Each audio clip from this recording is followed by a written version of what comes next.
सत्संगत जी प्यार से बोलिए धन्यवाद। सत्संगत, आप महापुरुषों के दर्शन करने का ये सौभाग्य जो मिला है। सत्संगत, अभी थोड़ी देर पहले भी महात्मा ऐसे ही जिक्र कर रहे थे कि प्रभु की कृपा हो तो ये रहमत बख्शिश मिलती है। सत्संगत, दास सुन रहा था, दास के मन में यही विचार आ रहा था कि बख्शिश करो कि प्रभु की कृपा को भी हम अपने हिसाब से डिफाइन न करें, क्योंकि सत्संगत प्रभु की कृपा ही हो रही है जो कुछ भी हो रहा है। मैंने अपने मुताबिक कुछ चीजों को प्रभु की कृपा का नाम दे दिया, कुछ चीजों को प्रभु का प्रकोप कह दिया। ये प्रकोप करना तो जानते ही नहीं, इनका स्वभाव ही नहीं है। ये सजा नहीं देते, ये सिर्फ बख्शनहार हैं, ये जज नहीं है। मेरी गलती है, मैं ऐसा कह देता हूं।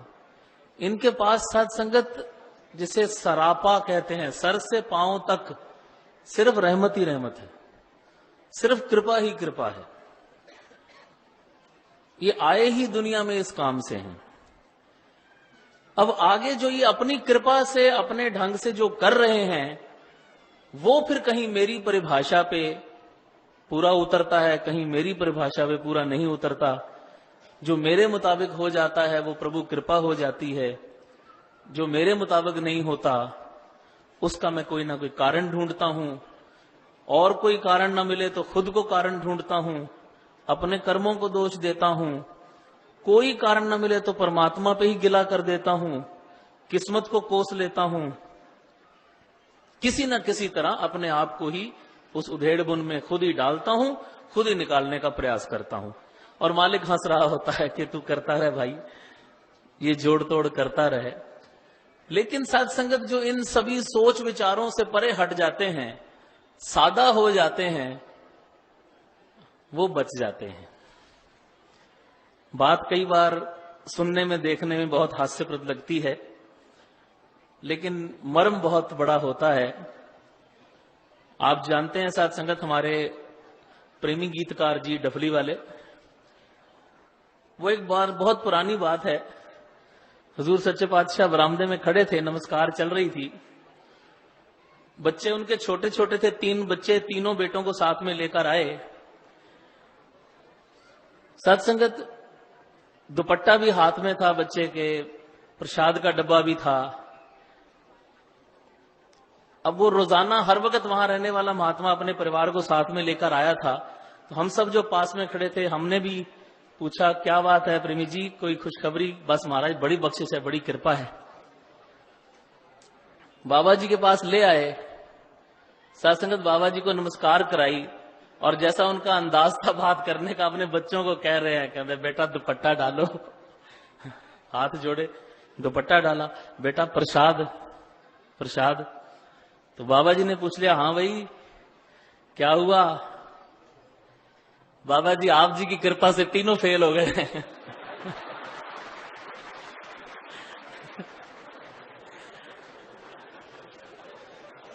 अब वो सारे इसी तरह, जैसे हमारा इस वक्त जो रिएक्शन है वही सबका रिएक्शन था। सभी बड़े जोर से हंसे एकदम कि ये क्या कह रहे हैं कि बाबा जी आप जी की कृपा से तीनों फेल हो गए।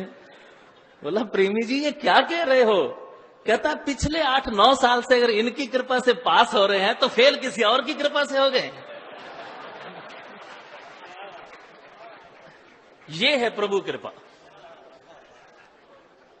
ये है नजरिया सत्संगत, ये है अंदाज। मेरा विश्वास तो ये होना चाहिए कि फेल भी तेरी कृपा से, पास भी तेरी कृपा से। हमने क्या लेना देना इन कर्मों में? तूने वो उस वक्त ये किया होगा, उसका दिल दुखाया होगा, वहां ये नहीं किया होगा। साधारण हो जाएं तो बच जाते हैं। भले ही फिर दुनिया में कुछ चीजें साबित भी हो जाती हैं, कुछ नहीं भी होती, उस चक्कर में हमने क्या लेना देना है। जो हो रहा है तेरी कृपा से हो रहा है, तो फिर ऐसा तो हो ही नहीं सकता। दास को याद है एक बार, बहुत पुरानी बात, जो पुरातन महात्मा इस समय सब यहां बैठे हैं वो जानते हैं कि समागम की एक बार समस्या थी। 60s की बात है साथ संगत, ये कि ये युग पलटाना चाहता है। पुरातन महात्माओं को सबको याद होगा, ये युग पलटाना चाहता है, ये समस्या थी। तो दास के डैडी जी शौक साहब स्टेज चला रहे थे उस कवि दरबार की। साथ संगत सबने अपना अपना वो मुशायरे का दौर हुआ करता था। आप सभी उन सभी पुरातन महात्माओं से वाकिफ हैं। कहीं कमला जी हैं, तो कहीं साकी जी हैं, तो कहीं अलमस्त जी हैं, तो कहीं साथ संगत महरम जी हैं, तो शांत जी हैं, तो मान जी हैं। साथ संगत वो सारा का सारा उस तरह हर महात्मा कविता पढ़ रहा है, और पढ़ते पढ़ते साकी साहब का नाम लिया, और उसके बाद अंतिम जो रचना थी वो कमला जी की हुआ करती थी, हम सब जानते हैं। तो साकी साहब ने अपनी कविता, अपनी गजल पढ़ने के बाद कह दिया कि मैं ज़हमत सुखन दे रहा हूं शौक साहब को, कि इससे पहले के इख्तिताम को पहुंचे, वो उर्दू उनका एक खास अंग हुआ करता था कि आज का ये मुशायरा, ये कवि दरबार खत्म हो, कमला जी की कविता से पहले मैं गुजारिश करूंगा कि जनाब शौक साहब आए और वो भी अपना कलाम पढ़े। स्टेज पे आए, खड़े हुए, कहने लगे, साथ संगत इस वार ते समस्या दे नाल राबता ही कायम नहीं होया। साढ़े बड़े हैरान हुए कि शायद क्यों नहीं, बड़ा जोर लगाया है पर समस्या दे नाल दास दा राबता, कनैक्शन नहीं बनया। ये युग पलटाना चाहता है। इक्को शेर होया है, वो आप जी दे चरना च रख देना। और साथ संगत वो शेर क्या था कि जे ए चावे तां इक छिन भी नहीं लगदा युग दे पलटन विच। क्या बात। जे ए चावे तां इक छिन भी नहीं लगदा युग दे पलटन विच। हैरान हां किदां मन लवां ये युग पलटाना चाहता है। वाह। साथ संगत हम इसकी तारीफ कर रहे हैं कि जाने जाने में बेइज्जती कर रहे हैं कि ये युग पलटाना चाहता है पर पलट नहीं रहा। ये बहुत बड़ा सवाल है। हम यहां खड़े होकर कहते हैं कि सतगुरु अमन का संदेश वाहक है, दुनिया में अमन फैलाने आया है। क्या उस समय हम ये भूल जाते हैं कि अगर दुनिया में अमन नहीं हो रहा तो क्या ये सतगुरु की हार है? नहीं। साथ संगत दास पुरजोर तरीके से यह कहना चाहेगा कि यह सतगुरु का खेल हो सकता है, हार नहीं हो सकती। ये दुनिया का मालिक है, सर्वशक्तिमान है, ये जो चाहे कर दे। अगर फिर भी नहीं कर रहा तो उसके पीछे कोई कारण होगा जो मेरी समझ से बाहर है। मेरी समझ कम हो सकती है, इसकी ताकत कम नहीं हो सकती। इसकी रजा के बिना पत्ता तक नहीं हिलता और गोलियां चल जाती हैं, बम चल जाते हैं। ऐसा नहीं हो सकता। ये सेल्फ कॉन्ट्राडिक्टरी स्टेटमेंट्स हैं। वो उन 3 बच्चों में से जिनको लेके प्रेमी जी आए थे, उनमें से एक बच्चा इधर अपने स्टूडियो में काम करता है। वो बच्चे से मैंने एक दिन बात करी साथ संगत, तो उस बच्चे ने कहा कि महाराज उस वक्त भले ही वो बात समझ में ना आई हो, आज समझ में आती है कि आपकी कृपा से तीनों फेल हो गए। कि उस वक्त अगर मैं पास हो जाता तो पता नहीं मैं पढ़ लिख के कहीं और ही कहीं क्लर्क लगा होता, कहीं नौकरी कर रहा होता। मैं वो नहीं पढ़ पाया तो मैंने ये ट्रेनिंग ली, आज मैं बाबा जी की सेवा कर रहा हूं। तो इनकी कृपा से फेल हुआ मैं उस दिन, और आज मेरे को इनकी सेवा मिली। हम नहीं जानते साथ संगत कि आगे मेरी स्टोरी क्या है, आगे मेरी कहानी क्या है। मैं परेशान होता हूं, मेरा बच्चा पढ़ नहीं रहा, बच्ची की शादी नहीं हो रही, ये नहीं हो रहा, वो नहीं हो रहा। साथ संगत दास समझ सकता है कि ये मानसिक चिंताएं, दुनियावी चिंताएं इंसान को घेर लेती हैं। लेकिन आओ साथ संगत इनके चरणों से यही मांगे कि सच्चे पातशाह, क्या सिर्फ मेरी जबान ही कहती है कि जो तुध भावे साई भली कार। जो नहीं पढ़ रहा वो नहीं पढ़ने के लिए बना होगा भाई, मैं उसे जबरदस्ती क्यों पढ़ा रहा हूं। जिसकी शादी नहीं हो रही उसकी शादी होना शायद उसके लिए कोई और ही नुकसान का कारण होगा, मैं क्यों जबरदस्ती कर रहा हूं। जो हो रहा है उसे होने दूं, करने वाला खुद करेगा। जो बीच में मेरा जोर लगता है साथ संगत, वो कभी कभी मुझे परेशान भी करता है और नुकसान भी करता है। बख्शिश करो साथ संगत कि जो ये कर रहा है आज साथ संगत, वो कई SMS का जमाना है, फेसबुक का जमाना है, BBMs का जमाना है, जल्दी से हर चीज कम्युनिकेट हो जाती है।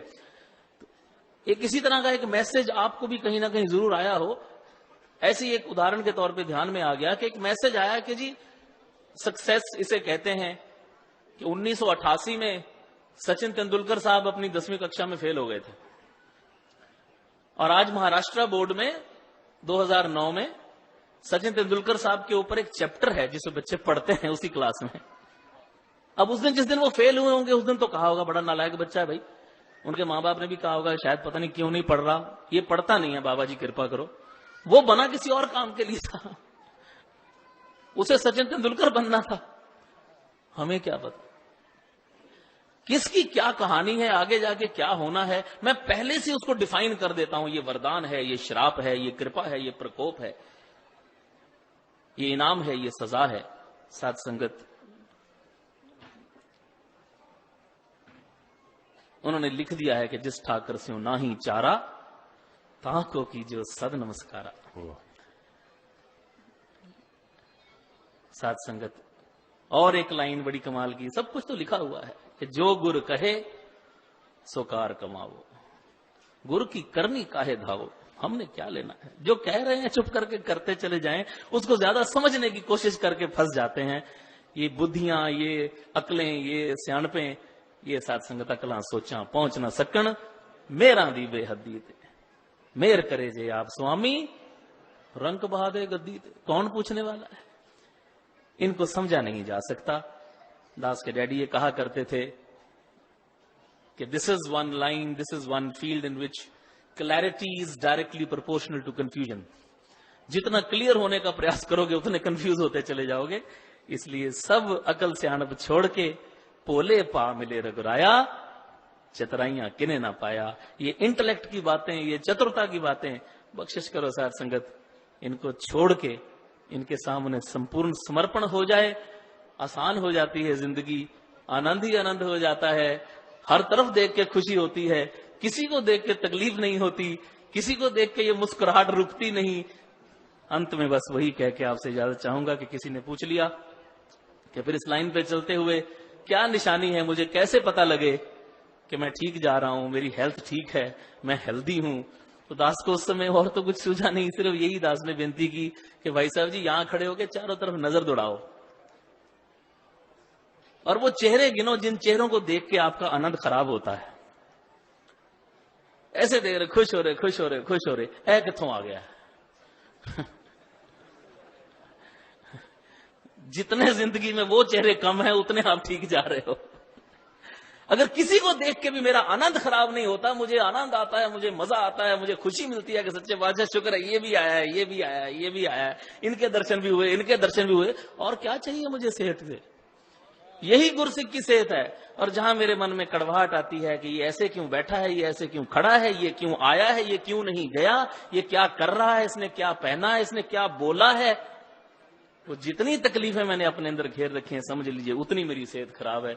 बख्शिश करो साथ संगत। दास तो अक्सर ये बात कहा करता है कि जब चंडीगढ़ में रहते थे उन दिनों में, सुखदेव वीर जी बैठे हैं, इन्होंने वो दौर सारा देखा है, सब महात्मा जानते हैं। पंजाब का एक वो दौर था कि जी हिट लिस्ट है, जी हिट लिस्ट, फलाना हिट लिस्ट में आ गया है, ये सुना करते थे। दास एक दिन सोच रहा था कि हिट लिस्ट तो चलो छोड़ो, अपनी जिंदगी के हेट लिस्ट बनाएं कि कितने लोगों को हेट करता हूं। वो जो हेट लिस्ट है एक बार बना के देखें। दास ने एक बार भी ये बात चरणों में रखी थी, हेट लिस्ट बनाएं एक थोड़ा टाइम निकाल के, ये मुझे अच्छा नहीं लगता, ये अच्छा नहीं लगता, ये अच्छा नहीं लगता। कितने होंगे? 5, 10, 50, 100, इससे ज्यादा कहां होंगे। फिर उनके सामने कारण लिखे, मुझे क्यों अच्छा नहीं लगता। ये मेरे पैसे ले गया,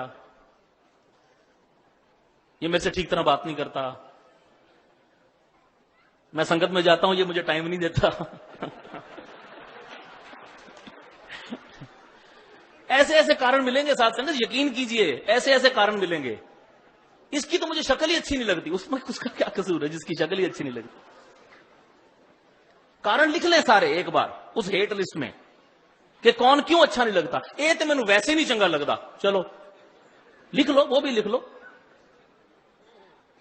उसके बाद साथ संगत ये एक्सरसाइज करके देखिएगा, फिर एक एक करके उस हेट लिस्ट को कम करना शुरू करें। भाई पैसे ले गया, उसकी कोई मजबूरी होगी, बेचारा अंदर से बुरा आदमी नहीं है, छोड़ो काट दो। गाली दे गया, पता नहीं उस वक्त उसका ब्लड प्रेशर हाई होगा, छोड़ो चलो माफ कर दो। महापुरुषों ने संगत में टाइम नहीं दिया, मैं संगत सुनने जाता हूं कि बोलने जाता हूं, महापुरुषों की भी मजबूरियां होंगी। नहीं नहीं, ये भी काटो। इसकी शक्ल ही अच्छी नहीं लगती तो शक्ल उसकी थोड़ी है भाई, उसको जैसी दी गई है वैसी है। एक एक करके उस हेट लिस्ट को कम करें। साध संगत वो जितनी जितनी कम होगी, वो रिक्त स्थान सिर्फ और सिर्फ आनंद से भरेगा, सिर्फ और सिर्फ खुशियों से भरेगा, सिर्फ और सिर्फ रहमतों से भरेगा। जिस दिन साध संगत मेरी हेट लिस्ट खत्म हो जाती है, भरपूर आनंद हो जाता है।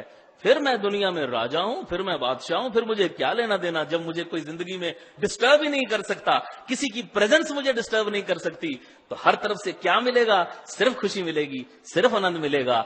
इधर ही है, मौजूद है, मुझे लेना नहीं आता। सतगुरु बार बार सिखा रहे हैं। अब तो सीधा सीधा डायरेक्ट कहना शुरू कर दिया, आगे तो इशारों में बात करते थे। वो जमाना था कि शौक साहब ने लिखा था कि इशारे शौक सारे तू शाही फरमान कर समझी, मेरी सरकार दा लिखती कोई दस्तूर नहीं होंदा। आज तो लिखती भी है, वर्बल भी है, सीधा सीधा कह रहे हैं। कृपा करो साध संगत, सुन भी पाए, समझ भी पाए और मान भी पाए। साध संगत प्यार से बोलिए सत्संग।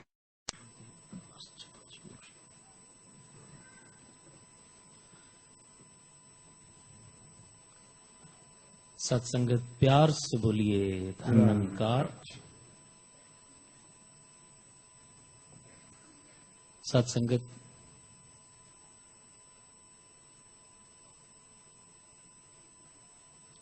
दास को ऐसा महसूस हो रहा है कि जब जब भी हम संगत में आते हैं, जब जब भी सच्चे पातशाह सतगुरु बाबा जी रहमतें बरसाने के लिए स्वयं चल के आते हैं, तो सत्संगत कहीं ना कहीं हमारी जिम्मेदारियां कुछ और बढ़ जाती हैं। कहीं ना कहीं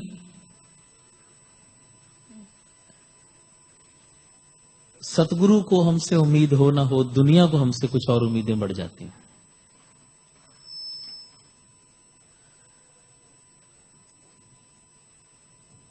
और क्यों ना हो, जब हमारा दावा है,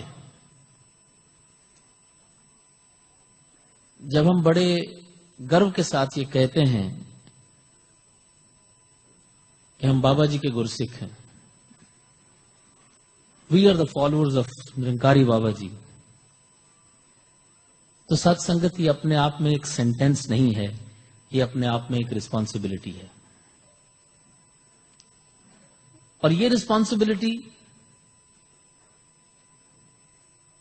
सिर्फ आगे बैठे हुए कुछ लोगों के लिए नहीं है, स्टेज पे खड़े होकर बोलने वालों के लिए नहीं है, बाबा जी के नजदीक रहने वालों के नहीं है। ये रिस्पॉन्सिबिलिटी हर निरंकारी की है।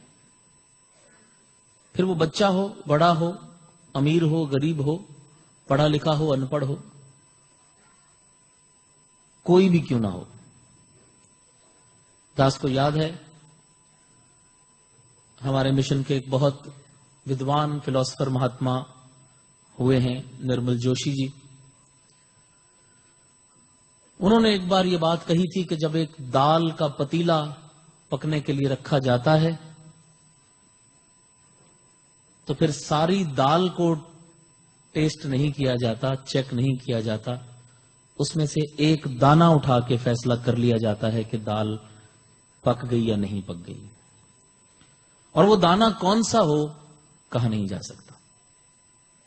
सवाल ये था कि कहीं वो दाना मैं तो नहीं कि जिस एक दाने को देख के लोग निरंकारी मिशन के लिए अपनी राय कायम कर लें।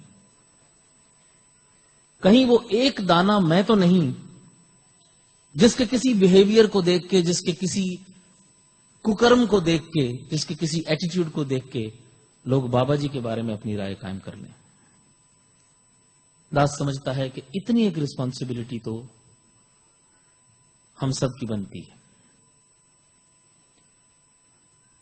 पिछले साल दुबई में जाने का अवसर मिला। यहां दास को अवसर प्राप्त हुआ आपके समक्ष मानव एकता दिवस का वो प्रोग्राम जो बर्मिंघम में हुआ वो अटेंड करने का मौका मिला। On the way back Dubai में जब दास पहुंचा तो दास को ये मैसेज मिला कि यूएस से कई यंगस्टर्स बात करना चाहते हैं। तो वहां एक फैसिलिटी थी कि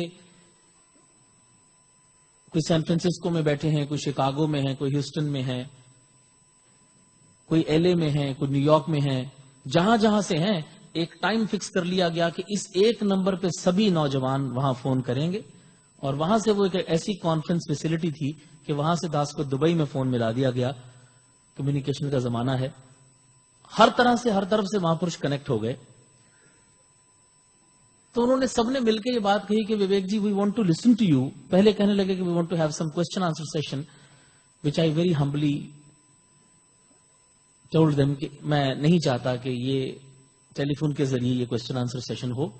किसी समय बाबा जी ने मौका दिया तो जरूर बैठेंगे ताकि कहीं कोई कम्युनिकेशन का गैप न रह जाए। तो फिर उन्होंने कहा कि आप हमारे एक कॉमन क्वेश्चन का आंसर दीजिए, and we have got 25 to 30 minutes. और वो कॉमन क्वेश्चन देखिए साथ संगत, हमारे मिशन के यंगर जनरेशन का वो कॉमन क्वेश्चन था।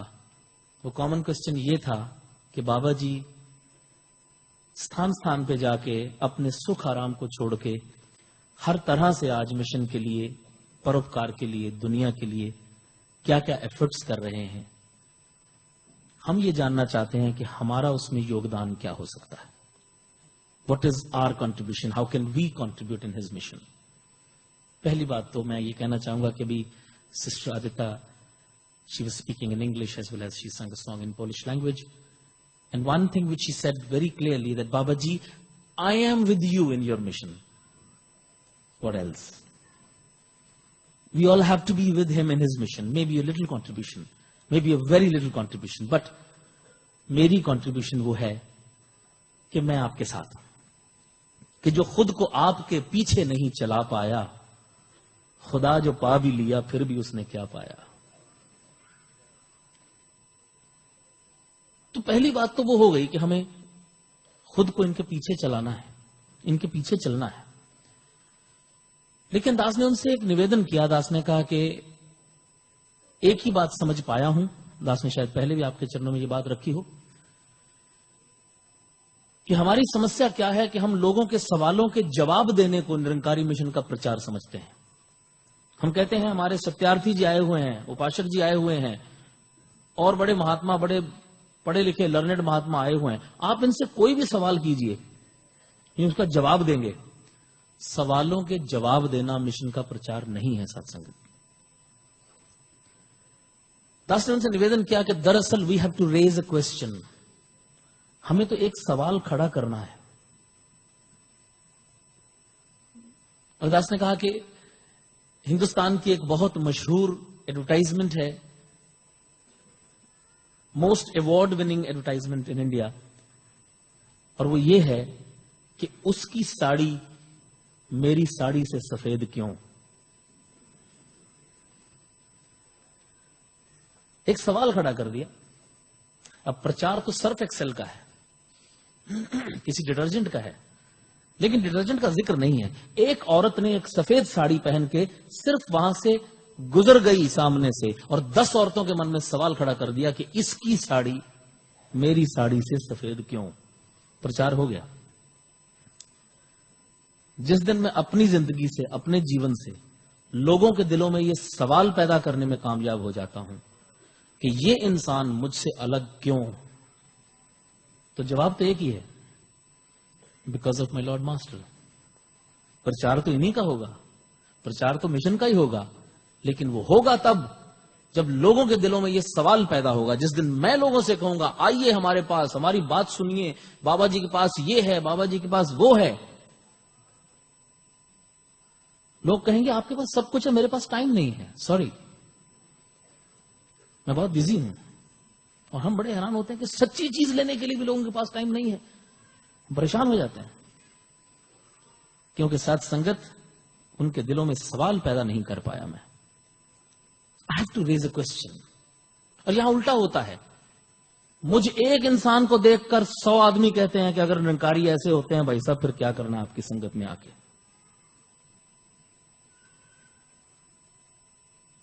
आई have to analyse myself. मुझे अपने आप को देखना पड़ेगा कि मैं बाबा जी के रास्ते की रुकावट हूं या बाबा जी के मिशन में कंट्रीब्यूट कर रहा हूं।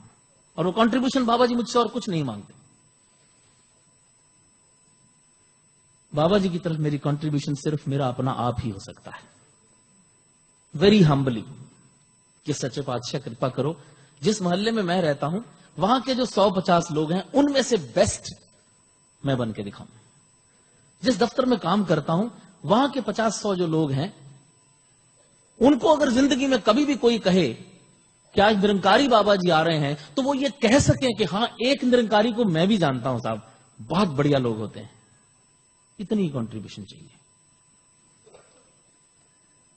जिस दिन को यह कह देता है कि निरंकारी संगत में भाई साहब हमारे मोहल्ले में भी एक निरंकारी रहता है यार, please give me a break, वहां ब्रेक हो जाता है हमारा प्रचार। इसलिए दास ये कह रहा है कि रिस्पॉन्सिबिलिटी हर बच्चे की है, हर बड़े की है कि इश्क ने मुझको नवाजा है इस इनाम के साथ, लोग लेते हैं मेरा नाम तेरे नाम के साथ। अगर मेरा नाम तेरे नाम के साथ लिया जाता है साथ संगत, तो फिर मैं इक्वली रिस्पॉन्सिबल हूं। आओ साथ संगत, बख्शिश करो, कृपा करो कि वो एक क्वेश्चन जो हमने रेज करना है, वो जो एक बात, उसके लिए ये सारी एफर्ट्स हो रही हैं। इनकी तरफ से तो हो ही रही हैं, इसमें तो कोई डाउट ही नहीं है, हम सभी जानते हैं। लेकिन साथ संगत और समय ना लेता हुआ दास इतनी ही गुजारिश करेगा, इतनी ही साथ संगत अरदास करेगा, प्रार्थना करेगा सच्चे पातशाह के चरणों में कि बाबा जी कृपा करो, रहमत करो, जिस तरह से आप चाहते हो। और वो तभी हो पाएगा साथ संगत जब मुझे इनके किए पे भरोसा होगा कि समंदरों में मुआफिक हवा चलाता है, समंदरों में मुआफिक हवा चलाता है, जहाज खुद नहीं चलते खुदा चलाता है। और तुझे खबर ही नहीं मेले में घूमने वाले, तुझे खबर ही नहीं मेले में घूमने वाले, तेरी दुकान कोई दूसरा चलाता है। और हम अपने घर के चिरागों पे खूब इतराए, हम अपने घर के चिरागों पे खूब इतराए, और उसको भूल गए जो हवा चलाता है। क्या बात। मैं भूल जाता हूं, फिर बाद में परेशान होता हूं। आओ साथ संगत, जैसे अभी भी महापुरुषों ने कहा कि कुछ नहीं करना, इतना ही करना है, अपने आप को सरेंडर ही करना है। मेरा कुछ करना ही कभी कभी रुकावट हो जाता है। आशीर्वाद दो, बख्शिश करो साथ संगत कि इनके पीछे पीछे चल पाए, जैसा जैसा ये चाहते हैं उस तरह से जीवन जी पाए। एक आखिरी सेंटेंस कह के इजाजत चाहूंगा कि एक बार वो दास ने आपके चरणों में पहले रखा, शायद लास्ट ईयर भी, कि किसी इंटरव्यू में न्यूयॉर्क दास से उन्होंने पूछा था कि इतने बिजी स्केड्यूल में आपकी शूटिंग्स होती हैं, शोज होते हैं, फिल्म लाइन से जुड़े हैं, आप स्पिरिचुअलिटी के लिए टाइम कैसे निकालते हैं? How do you get time for spirituality? किसी जर्नलिस्ट ने पूछा था। दास ने उनको निवेदन किया था कि how do you get time to breathe? सांस लेने के लिए समय कैसे निकालते हैं? कहने लगे you don't need to have extra time for breathing. I said you don't need to have extra time for spirituality. Spirituality is a way of life, what he is teaching. जीते जागते, उठते बैठते, सोते, हर तरह से स्पिरिचुअल हुआ जा सकता है। लेकिन वो जर्नलिस्ट लोग होते हैं, कहता है I will reframe my question, I will restructure my question. शब्दों की कमी नहीं होती। कहने लगा आपने एक निरंकारी मिशन का जिक्र किया, तो मिशनरी एक्टिविटीज के लिए तो समय चाहिए होता होगा ना, तो मिशनरी एक्टिविटीज के लिए समय कैसे निकालते हैं? दास ने उनसे कहा कि पिछले पौने घंटे से आप मुझे इंटरव्यू कर रहे हैं, उसके बीच में आपने 3-4 दफा ये कहा कि विवेक जी आपसे मिलकर बहुत अच्छा लगा। बोले यस आई मीन इट, मुझे सचमुच आपसे मिलकर बहुत अच्छा लगा। दास ने कहा मेरे मिशन का काम हो गया। मेरे बाबा जी की मुझसे सिर्फ इतनी ही रिक्वायरमेंट है कि दुनिया में जो भी आपसे मिले उसको अच्छा लगे, इससे ज्यादा तो मांग ही नहीं रहे। फिर तो उसका सामने वाले का सवाल होगा ना कि मुझे आपसे मिलकर अच्छा क्यों लगा। बाकी तो साथ संगत फिर अरेंजमेंट्स हैं, वो तो मेरे पास समय नहीं होगा तो आपके पास होगा, आपके पास नहीं होगा तो इनके पास होगा। इनके काम तो रुकते ही नहीं। लेकिन जब मुझसे मिलकर किसी को अच्छा नहीं लगता तो समझ लेना चाहिए कि कहीं ना कहीं सुधार की जरूरत है। फिर साथ संगत सुधार तो यही करते हैं। आशीर्वाद दो कि दुनिया में जहां भी जाएं, जिस वक्त भी जाएं, जिससे भी मिले उसे साथ संगत हमसे मिलके अच्छा लगे। साथ संगत प्यार से बोलिए।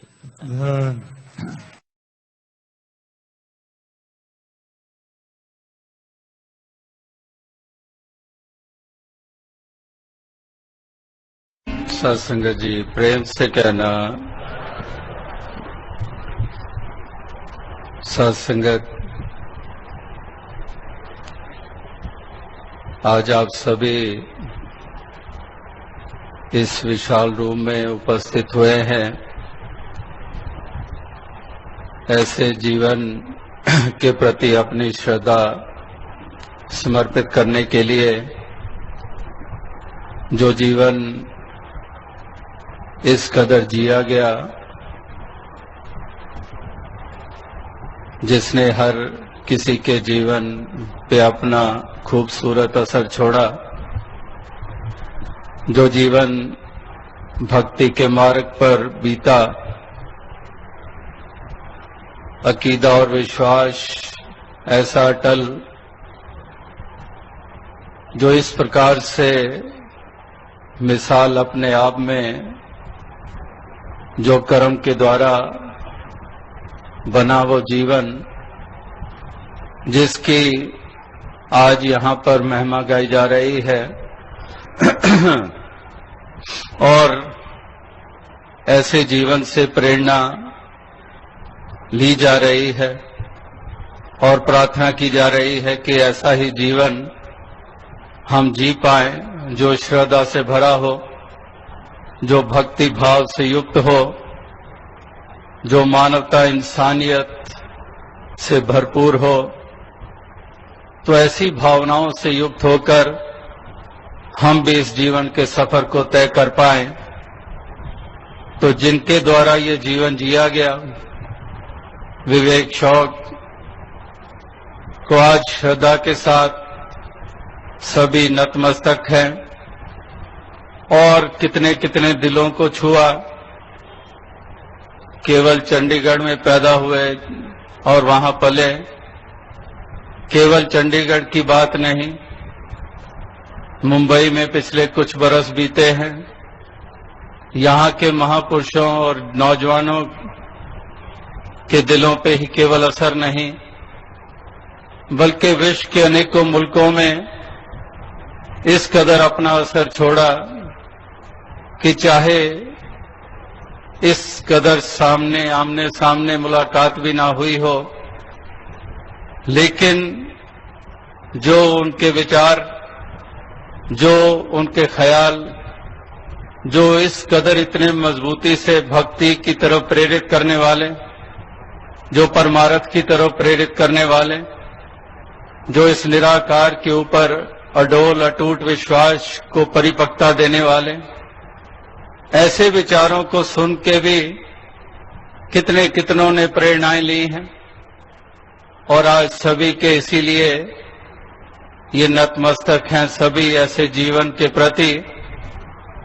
और वाकई ही ये जीवन का सफर जो तय किया गया, बालपन की अवस्था से रात को भी जब दास उनके घर गया, परिवार के साथ बैठा, तो जिक्र कर रहा था कि जब पहली दफा देखा उस कदर दास भी उस वक्त पटियाला में YPS में पढ़ता था, हॉस्टल में करीब दास ने 6 साल बिताए। तो वहीं से गर्मियों में चंडीगढ़ गए बाबा गुरबचन सिंह जी के साथ और रात के वक्त छत के ऊपर भवन के ही चारपाइयां बिछी होती, क्योंकि उस वक्त अधिक कोई AC कूलर इस्तेमाल नहीं किए जाते थे। अक्सर गर्मियों में खुले आसमान के नीचे चारपाइयां बिछा दी जाती और इसी प्रकार से छत के ऊपर ही सोने से पहले इनके पिताजी, माताजी, धर्म सिंह जी, शौक जी और पद्मा जी और ये छोटा सा बच्चा बिल्कुल 7-8 साल की उम्र वाला, और इस कदर बाबा गुरबचन सिंह जी को हंसा रहा है, एक चुटकुला, दूसरा, तीसरा, और फिर बाबा गुरबचन सिंह जी कहें और सुना और सुना। तो इस कदर वो पहली ही इस प्रकार से जब नजरों में आया तो वो भी शुरुआत हंसाने से कि हंसाते हुए ही उसने इस कदर ये असर छोड़ा और तमाम उम्र उसने यही कार्य किया, हंसाते ही रहे हर किसी को। कहीं पर कोई गमगीन ऐसा माहौल भी हो और यही देखते कि ये कुछ इनका दिल बैठ रहा है तो कोई ना कोई बात छेड़ देनी कि फिर से उनका ध्यान खड़ा हो जाए, फिर से वो उस तरफ से पॉजिटिविटी की तरफ मोल्ड हो जाए। यही उनका हमेशा से ये प्रयास रहा है। किस कदर जीवन में कितने उतार चढ़ाव, जैसा कि अभी आपने सुना कि 1980 में जब इनके पिताजी ने अपने नश्वर शरीर को त्यागा और उसके चंद बरस के बाद पद्मा जी ने, जो दोनों ही माता पिता किस कदर एक तहजीब वाले और किस कदर उन्होंने एक सुंदर ढंग से चंडीगढ़ में ही संगत की स्थापना की और किस कदर उसको सुचारुता से चलाया। और पद्मा जी के नश्वर शरीर के त्यागने के मौके के ऊपर भी, जैसा कि अभी आपने श्रवण किया कि दूर देशों में अपनी कला का प्रदर्शन कर रहा और वहीं खबर मिलनी और फिर भी उसी तरह से उस जिम्मेदारी को निभाना और फिर उसके बाद फिर यही ध्यान बना कि अब वो दिल्ली आ जाए और दिल्ली रहकर भरपूर बच्चों के साथ भी समय बिताया, बच्चों को भी पढ़ाया और बच्चों को भी किस कदर सुंदर शिक्षा दी। और इसी तरह से फिर मुंबई में आना हुआ और यहाँ पर एक कलाकारों की दुनिया है यहाँ मुंबई, और यहाँ पर भी किस कदर अपना जहाँ उस फील्ड में अपना असर छोड़ा, जैसे कि उन्हीं की साथियों से भी उनके भाव आपने श्रवण किए, चाहे वो कुग्गी जी हों और भट्टी साहब हों या दीपक जी हों और जितने भी साथी उनके चंडीगढ़ से ही, जलंधर से ही, जिसका भी उनके साथ नाता रहा। तो एक बात जो उनकी विशेष ध्यान में आती कि इस फिल्मी दुनिया में या कलाकारों की दुनिया में रहकर भी एक मिशन की छवि को अपने जीवन के द्वारा किस तरफ उन्होंने निखार कर पेश किया कि अपने आप में मुंह बोलती तस्वीर। और सबसे अधिक खुशी किस चीज की प्राप्त होती थी या महसूस करते थे, जब कभी भी बीच में मिलना, दिल्ली आना या फिर हमने जब मुंबई आना या कहीं और पंजाब में उनका कोई प्रोग्राम है वहां मुलाकात हो जानी, तो वहां पर कुछ हंसी की बातें सुनानी, साथ ही साथ जो साथी उनके फिल्मी दुनिया में कलाकार उनकी बातें सुनानी, तो सबसे एक्साइट होकर ये बात सुनाते थे।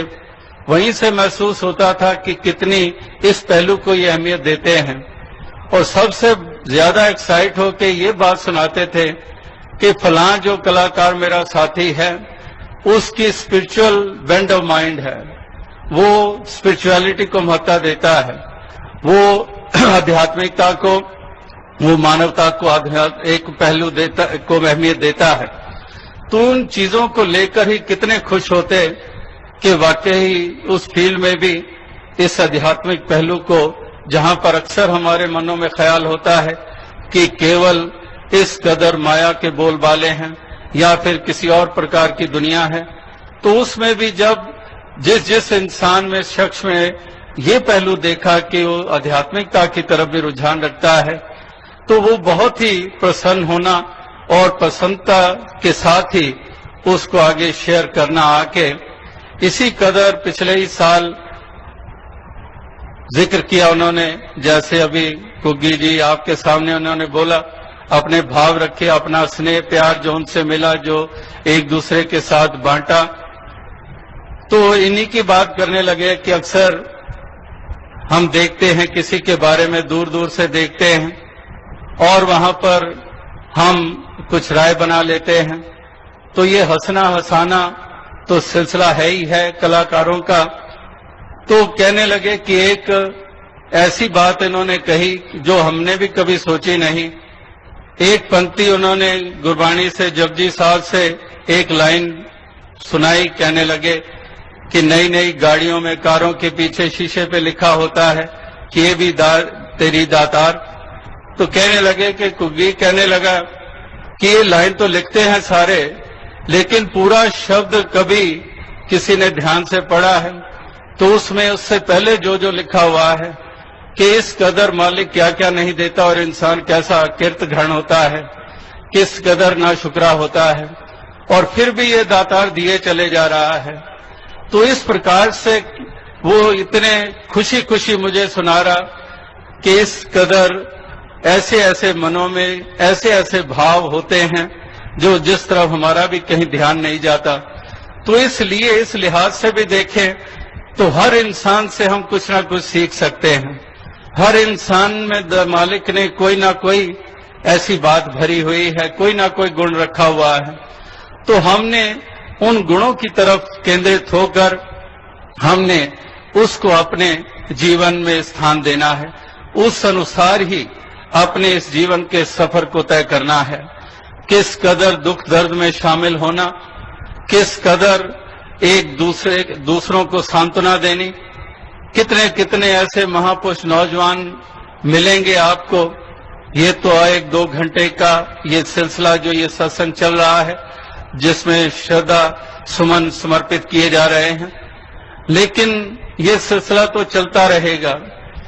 जैसे दास ने कहा कि प्रेरणा जीवन जीते हुए ऐसी दी, ये नहीं कि अब ये खामोशी हो गई शारीरिक रूप में तो अब कोई प्रेरणा मिल रही है, नहीं, जीवन जीते हुए ही कदम कदम के ऊपर जो प्रेरणाएं दी वही प्रेरणा आज इस शरीर के नश्वर शरीर के त्यागने के बाद भी वो प्रेरणाएं जो हैं वो कायम है, वो चलती चली जाएंगी।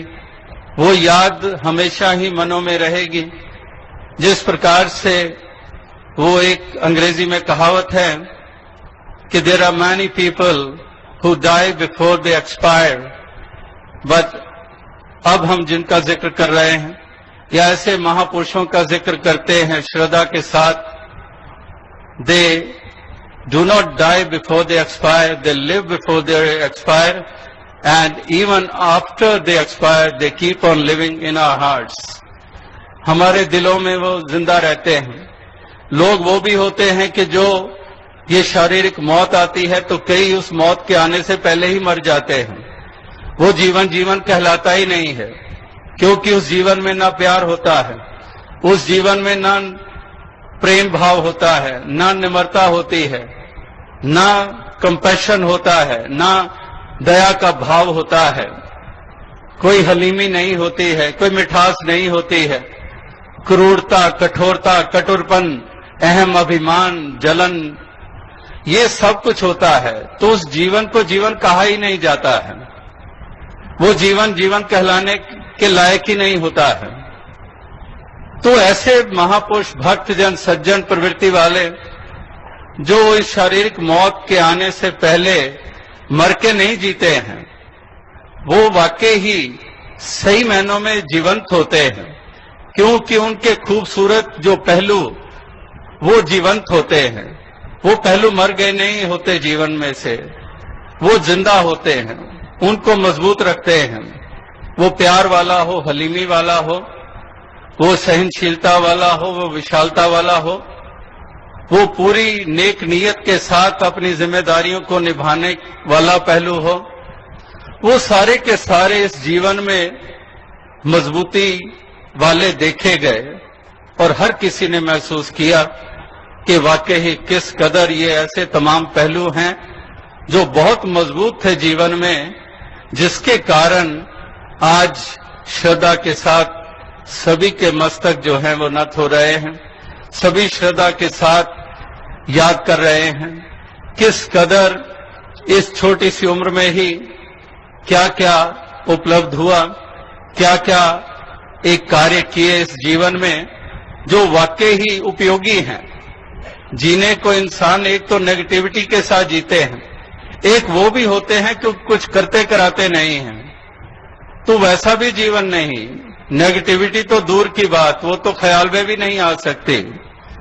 और ये भी नहीं कि केवल हाथ पे हाथ धर के बैठे रहना, नहीं, पूरी उसी मजबूती के साथ इन कदमों को चलाए चले जाना। हर ऐसे पड़ाव में से उसी मजबूती से गुजर जाना। कैसे कैसे सिलसिले, जैसे दास ने कहा कि जब पिताजी का निधन हुआ, इस नश्वर शरीर को उन्होंने त्यागा, उसके बाद कुछ ऐसे मंचलों ने एक कटार के साथ वार किया और इतनी बुरी तरह से जख्मी हो गए उस 1978 के बाद, और उसमें से भी दातार ने उभार लिया। आगे आकर इतनी इतनी जिम्मेदारियां निभानी थी। फिर 90 के दशक के अगले हिस्से में भी कुछ ऐसा समय आया जब कुछ ऐसे ही असामाजिक लोग, जैसे ही होता है, कोई ना कोई पैसे की लालच में इनको वहां से कहीं से उठाकर ले गए, जान लेने के लिए, कुछ माया कमाने के लिए।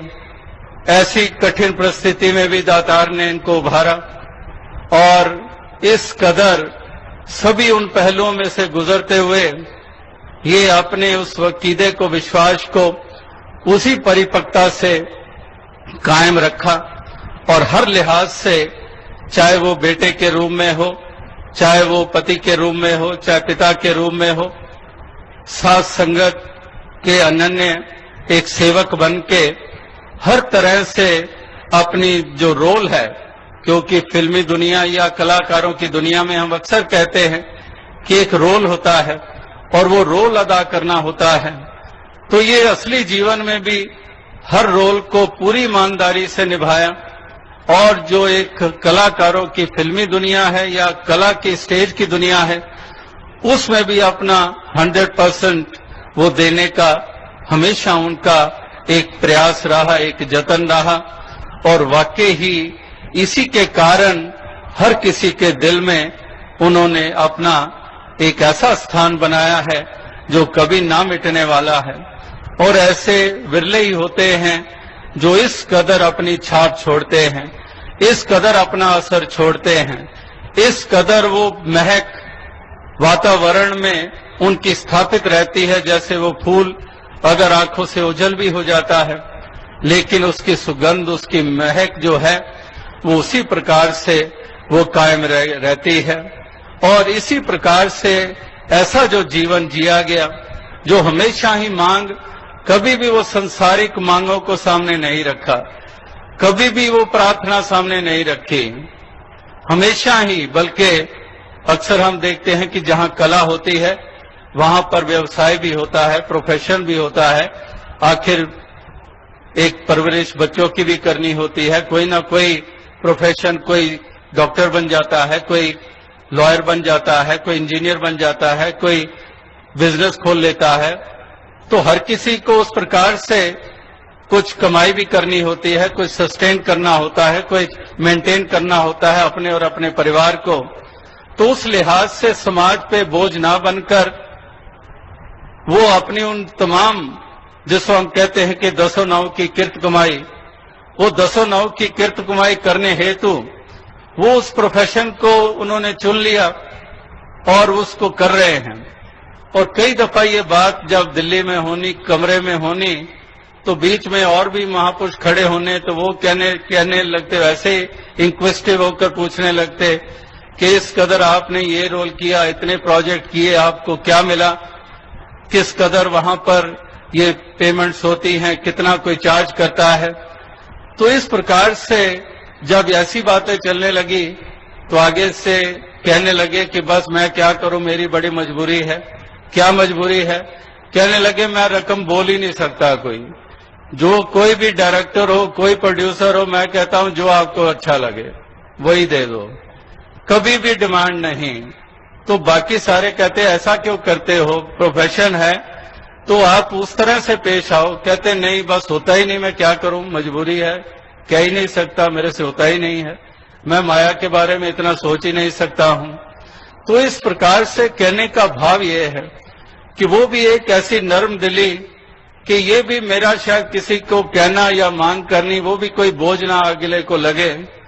और इस प्रकार से एक संतुष्टि का भाव, इसी को हम कहते हैं कि जब आए संतोख धन सब धन धूलि समान, कि सबर शांति ते सम दृष्टि संत जनादा गहना है, संत जनादा वड्डा जेवर भाणे अंदर रहना है। तो इस प्रकार से वो सबर सबूरी, वो पूरी कंटेंटमेंट वो जीवन में देखी गई और उसी प्रकार से अपने आप को ढाला और अपनी उन तमाम जिम्मेदारियों को बाखूबी निभाया। और इसी प्रकार से आज सभी यहाँ पर उपस्थित हैं, एकत्रित हुए हैं, जो इस कदर उनके ऐसे पहलुओं को याद कर रहे हैं और उनसे प्रेरणाएं मिल रही हैं। उनकी रचनाओं को आपने लगातार सुना है कि किस कदर एक रचना जब दास ने कई वर्षों के बाद जब जवानी की उम्र में जब सुनी, इस कदर चंडीगढ़ में ही सेक्टर 15D के बाहर ही एक खुला सा लॉन है, वहीं पर ही सन 1980 के बाद भी सत्संग और बाबा गुरबचन सिंह जी के साथ भी उस ग्राउंड में सत्संग करने का मौका मिला। तो वहां पर एक बहन गा रही और इनका वो गीत गा रही कि किस प्रकार से उसके शब्द वही कि जो नाशवान है उसकी विवेक कैसी दुआ, तुझी को मांगे जो तुझसे उसे दुआ कहिए। कि ये जब सुना तो दास ने पूछा ये किसने लिखा? ये बहन जो गा रही, कहने लगे ये विवेक जी ने लिखा है। तो इस कदर फिर उसके बाद जो एक व्याख्यान, जो एक स्पीच के रूप में, प्रवचन के रूप में जब सुनना शुरू किया, तो ऐसे ऐसे ऊंचे ख्याल, ऐसी ऐसी ठोस बातें, ऐसे ऐसे उदाहरण, ऐसी ऐसी मिसालें, ऐसी ऐसी लॉजिक्स जो वाकई ही हर किसी को कायल करने वाली। तो ऐसे मालिक ने, इस निराकार ने एक गुण ऐसी एक जीवन में भरे और उसको उसने पूरी तरह से सर अंजाम दिया। वरना एक दूसरा पहलू भी होता है, किसी में हुनर होता भी है, लेकिन वो हुनर इसी प्रकार से एक सटल ही रह जाता है। लेकिन जो भी मालिक ने हुनर बख्शे उसको बखूबी उसको निभाया और यश प्राप्त किया है। तो दास यही अरदास करेगा कि दातार ऐसी कृपा करे, ऐसी दया करे कि उनके जीवन की तरह ही हर किसी का जीवन हो, हर कोई ऐसे भाव बना पाए जो एक छोटी सी बात को भी प्रोमिनेंस दे के जो आध्यात्मिकता की तरफ ले जाए, जो मानवता की तरफ ले जाए, जो इंसानियत की तरफ ले जाए। तो हर उस तरफ ले जाने के लिए ऐसी एक अप्रोच जीवन की वो हर किसी की बन पाए। वाकई ही जो इनके जीवन में ऐसी अप्रोच देखी, अक्सर हम कहते हैं कि आखिर जीवन की तेरी ये जीवन जीने को जो तू जी रहा है, विद व्हाट अप्रोच, कौन सी अप्रोच के साथ जीवन जीता है तू, तेरी अप्रोच क्या है जीवन के प्रति। तो वाकई ही जो जीवन के प्रति अप्रोच थी वो एक ऐसी बेमिसाल अप्रोच थी जो, क्योंकि ये भी कलाकार और एक कलाकार की वो एक कहावत याद आती है जो पिकासो, कितना मशहूर एक पेंटर स्कल्प्टर, तो उसने एक दफा ये कहा था कि there are artist who depict sun as a small yellow spot, कि वो भी कलाकार होते हैं जो एक सूरज को एक पीले से बिंदु के रूप में कैनवस के ऊपर दिखा देते हैं। और वो आगे कहता है कि there are artist who develop and expand that small yellow spot as a sun, कि एक छोटे से पीले बिंदु को एक सूरज का रूप दे देता है। वो भी अप्रोच वाले होते हैं। तो ये भी वो अप्रोच वाला था जिसने सूरज को बिंदु करके पेश नहीं किया, बल्कि बिंदु को भी सूरज के रूप में पेश किया। और इसी के कारण अगर कहने को हम कह सकते हैं कि एक भरी भीड़ में एक ये भी जिस्म वाला था, ये भी एक आम इंसानों की तरह हंसता खेलता या चलता चलाता, और उसको उसी शुमार में गिन लें। लेकिन क्योंकि जिस तरह की जीवन की अप्रोच थी, जिस प्रकार से ख्याल थे, सोच थी, जो सोच का आधार था, जो एक पूरी तरह से डिवोशनल और डेडिकेशन और फेथ के साथ उस पे आधारित था, तो इसके कारण जो इन पहलुओं को विशेषता दी, इसी के कारण आज वो विशेष होकर सबके सामने आया है और सबके दिलों में स्थान बनाया है। और जिस तरफ से भी एक मैसेजेस आ रहे हैं, दास को भी मेल के ऊपर भी क्या, मैसेजेस के थ्रू भी मंडल के हेडक्वार्टर में क्या, और हर तरफ से यही एक आवाज कि वाकई ही एक ऐसा जीवन जो जिया गया है, ये अपने आप में एक मिसाल है। और ये यकीन भी नहीं होता है कि इस कदर चलते चलते अचानक ही ये यात्रा रुक जाएगी। एक इतनी छोटी उम्र में तो दास को ख्याल आ रहा था कि कल और आज ही स्वामी विवेकानंद जी का जिक्र हो रहा है हिंदुस्तान में भी, और यूथ डे मनाया जा रहा है। तो वो भी स्वामी विवेकानंद जी भी किस कदर जवानी की उम्र में जो उन्होंने असर छोड़ा, और उन्होंने कितने बरस से संसार में जिए, वो केवल 39 इयर्स।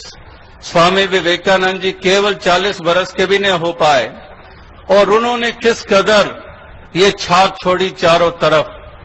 तो कहने का भाव ये है कि जो छोटी उम्र से ही, जैसे विवेक ने भी छोटी उम्र से ही इस आध्यात्मिकता को अपना लिया, और जिसको हम कहते हैं अर्ली स्टार्टर्स, कि अर्ली स्टार्ट कर दिया, इस कदर उस आध्यात्मिकता के पहलू को इस कदर अपना लिया, इस कदर उसको मजबूती दे दी, और फिर तमाम उम्र 47 साल ये जिस्म जो रहा, इस जिस्म में रहते हुए इस कदर उन्होंने हर किसी को एक सुंदर देन दी है।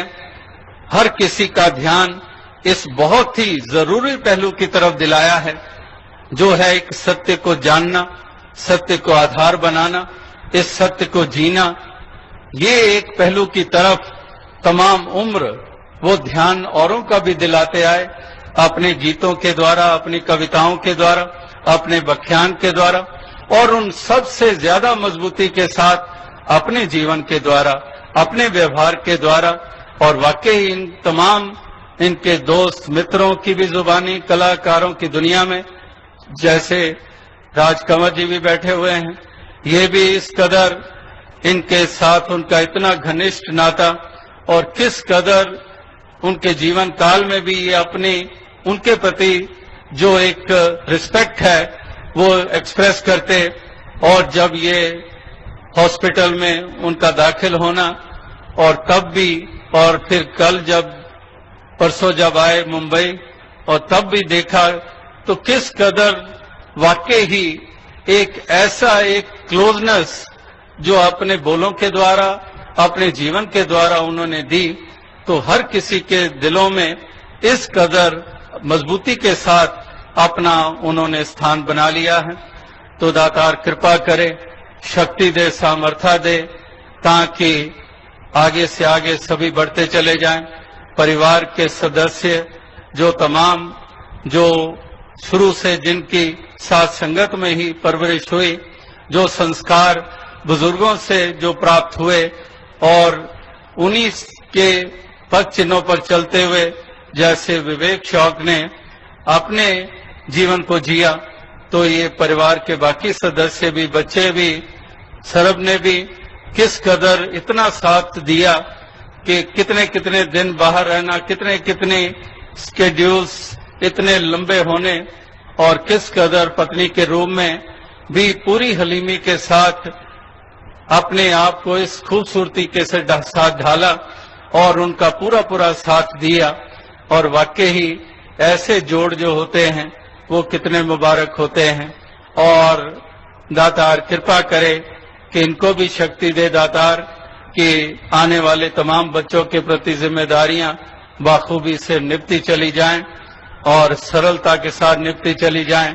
और बच्चों ने भी खुद मांग मांगी साथ संगत से कि हमारी भी वही तौफीक हो, हमारी भी वही फितरत हो जो हमारे दादाजी की, पिताजी की, या हमारे नाना जी की, जो इस प्रकार से बुजुर्ग सेवा में लगे हुए हैं।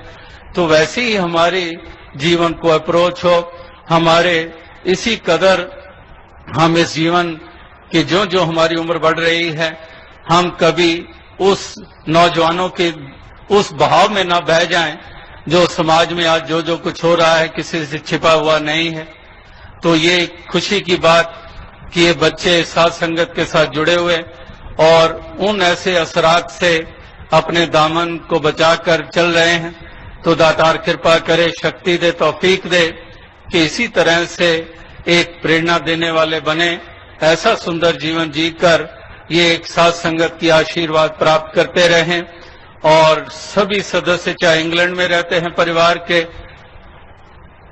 और चाहे दिल्ली में हो, कहीं पर भी हों, तो जहां पर उस रूप में परिवार के लिए मांग मांगी जा रही है, वहां पर जिस परिवार ने साथ संगत को ही अपना परिवार माना हुआ था, तो इस तमाम साथ संगत के लिए भी यही अरदास है कि इस कदर ये एक अनुकरण करने लायक ये जीवन जो जिया गया है, इसका अनुकरण किया जाए और उसी प्रकार से अपने अकीदे को, विश्वास को कायम रखा जाए। और दातार कृपा करे कि ऐसे गुण औरों सबको दातार प्रदान करे। दास सोच रहा था कि अगर कोई लिस्ट बनी हुई हो और वो चेक लिस्ट जिसको हम कहते हैं, और उसको अगर टिक करना हो तो जैसे आइटम वाइज एक चीज लिखी होती है, दूसरी लिखी होती है, तीसरी लिखी होती है, चौथी लिखी होती है, तो दोनों तरफ लिखे होते हैं, एक तरफ और दूसरी कॉलम में दूसरी चीजें लिखी होती हैं। जैसे एक तरफ लव लिखा हो, दूसरी तरफ हेट्रेड लिखा हो, एक तरफ एक ह्यूमिलिटी लिखी हो, दूसरी तरफ ईगो लिखी हो, एक तरफ कंपैशन लिखा हो, एक तरफ एक रिजिडिटी लिखी हो। तो इस तरह से अगर चेकलिस्ट हम करें तो उसको हम टिक करना चाहें, अगर एक जगह लिखा है एरोगेंट, वो कभी टिक नहीं कर सकते, वहां पर तो हम्बल, यस, उसको हम टिक करेंगे। अगर प्यार लिखा है तो उसको टिक करेंगे, अगर विशालता लिखा है तो उसको टिक करेंगे, अगर संतोष या एक सबर सबूरी कहेंगे उसको हम टिक करेंगे। तो इस प्रकार से मिठास जुबान की एक तहजीब कि एरोगेंट कहां पर, वो तो इतनी तहजीब से और सत्कार से हर किसी के साथ पेश आना, कोई भी ऐसा शब्द नहीं जो दूसरे को निरादरी के रूप में हो। तो इस कदर एक हम्बलनेस और हलीमी, तो ये तमाम वो लिस्ट में नजर आते हैं कि एक एक वो ऐसे पहलू हैं जिसको हम एक बिना सोचे समझे टिक कर सकते हैं। तो आओ साथ संगत, यही एक अरदास है कि दातार कृपा करे कि इसी प्रकार से नौजवानों को ऐसे जवान के जीवन से प्रेरणा मिले।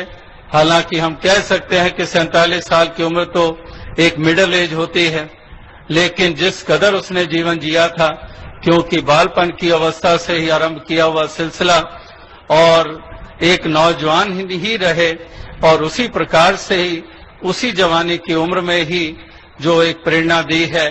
बुजुर्ग जहां पर प्रेरणा ले रहे हैं वहां पर नौजवान भी प्रेरित होते रहें, प्रेरणाएं लेते रहें।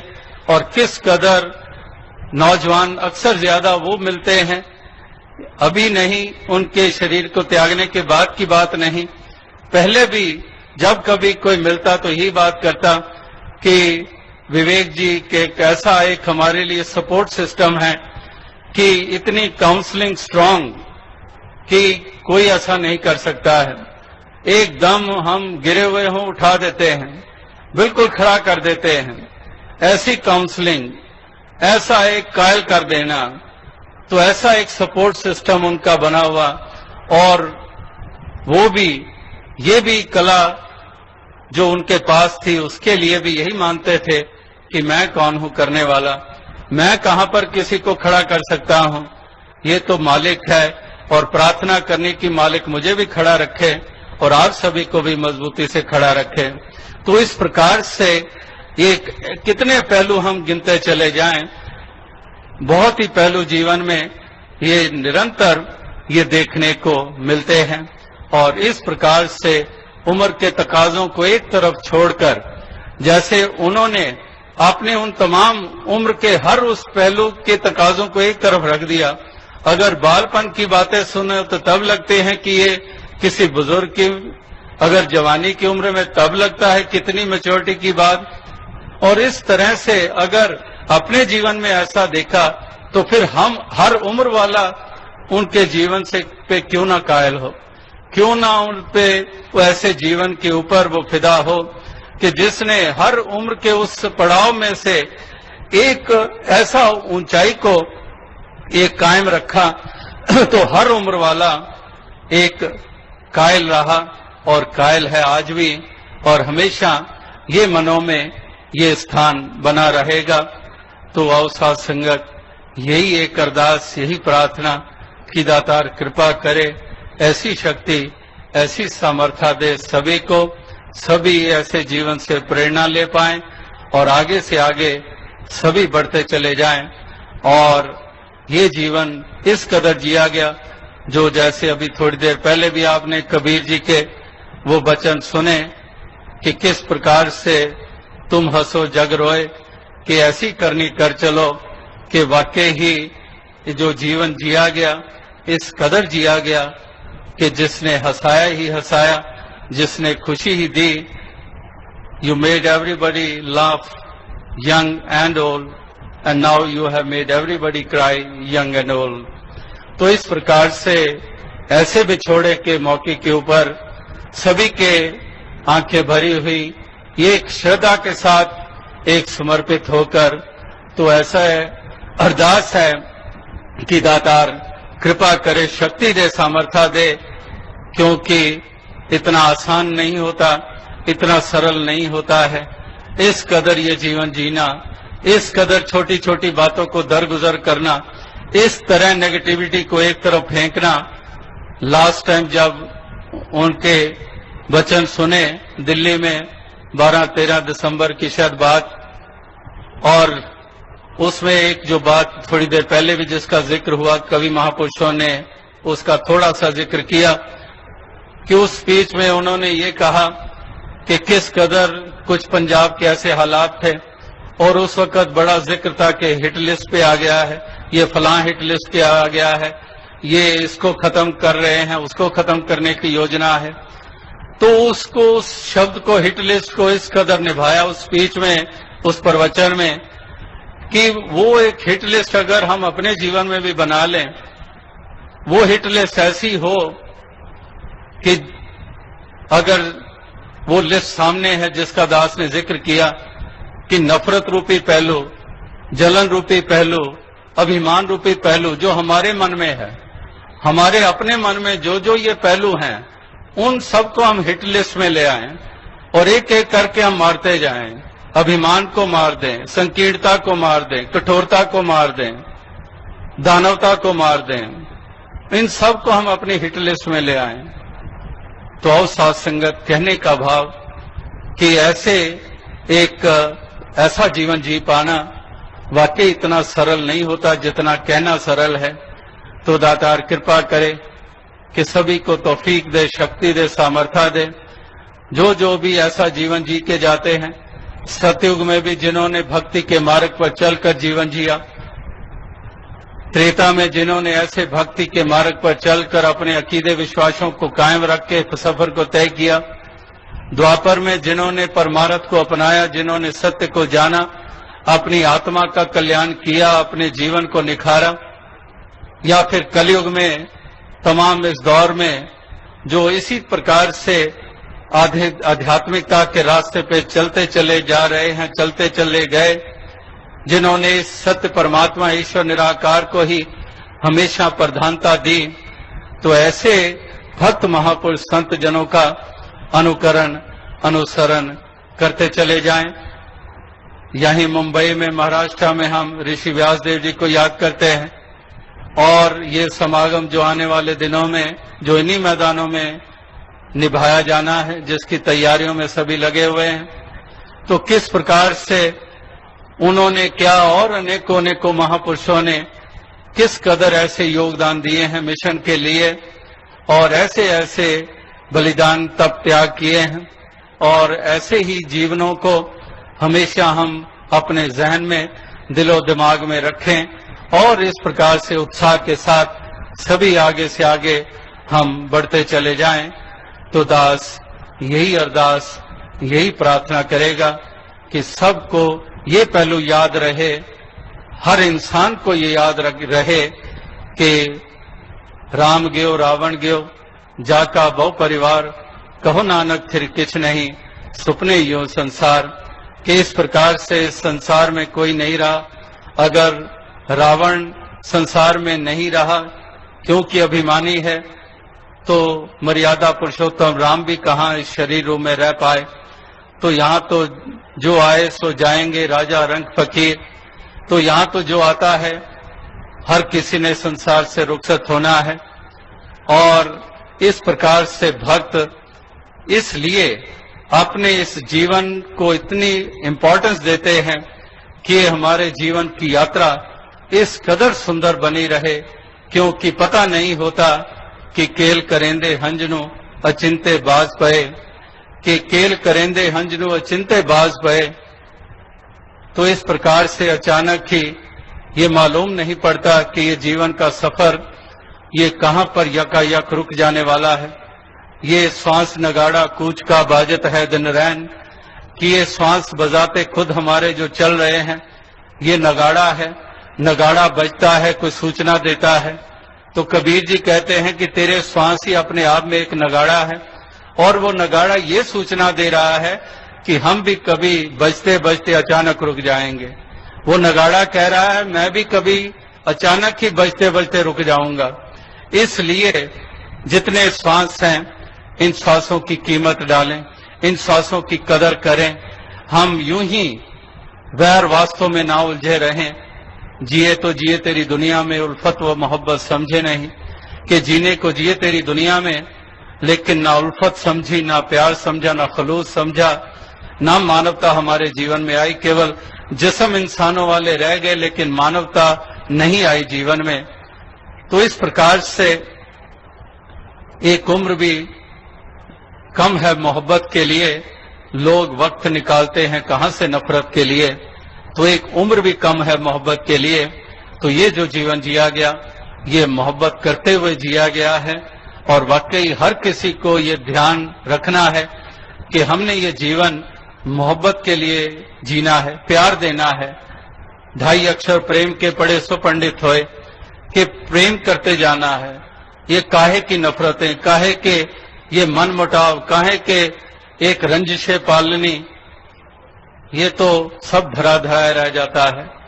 इंसान चले जाते हैं, फिर वो समा हाथ आता नहीं है।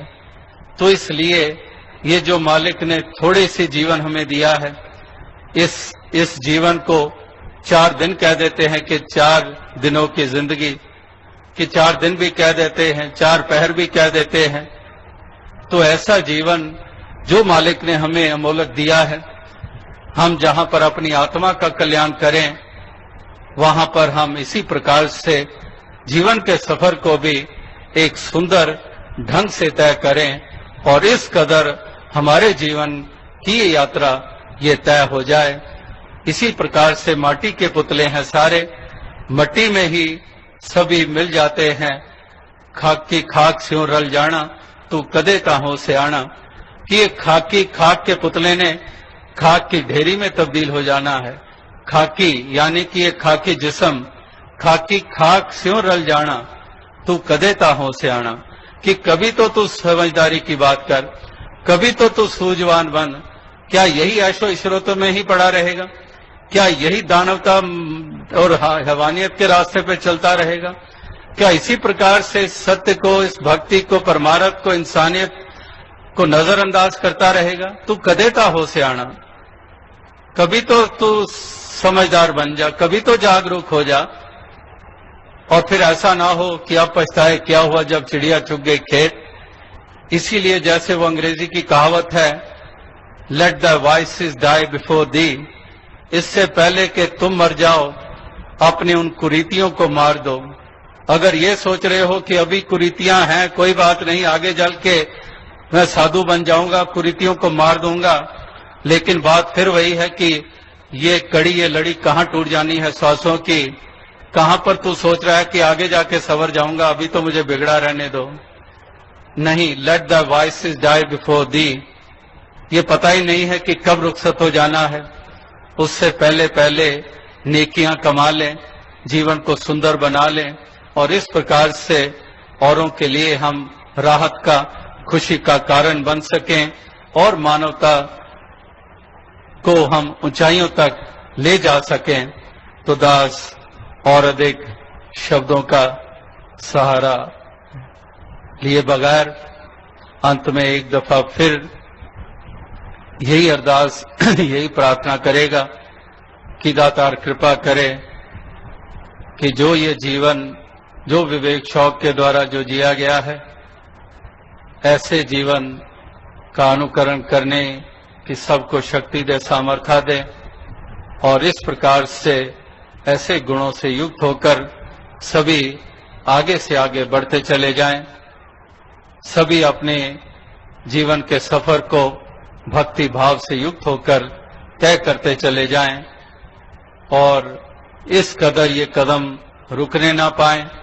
यही एक शुभकामना प्रार्थना परिवार बच्चों के लिए है, जिस कदर उन्होंने भी हर हालात में अपने कदमों को रुकने नहीं दिया, इसी तरह से ये कदम आगे से आगे बढ़ते ही चले जाएं और यश प्राप्त करते चले जाएं। तो दास आज ही दिल्ली के लिए रवाना हो रहा है और केवल 2 दिन दिल्ली और 16 तारीख को दिल्ली से फिर यात्रा आरंभ है, जो मुंबई की तरफ ही बढ़नी है। रास्ते में मध्य प्रदेश और एक आध महाराष्ट्र के स्थान से होते हुए यहाँ पहुँचना है। तो यहाँ आप सभी समागम की तैयारियों में लगे हुए हैं, जो बरसों बरस से यहाँ पर मुंबई में निभाया जा रहा है। तो अब भी आप इन तैयारियों में लगे हैं और दातार कृपा करे कि सभी को सेवा करने की शक्ति दे और ताकि इस समागम का भी सभी भरपूर आनंद ले पाएं और ऐसे समागमों में एक विवेक शौक जी का भी एक अपना एक ऐसा योगदान हमेशा रहा है। तो ऐसे समागम जो इतने बरस से होते आ रहे हैं, तो ये आने वाले समागम में भी सभी उत्साह के साथ उपस्थित होकर हर प्रकार का आनंद ले पाएं और ये सत्य का पैगाम आगे से आगे पहुंचा पाएं। साथ संगत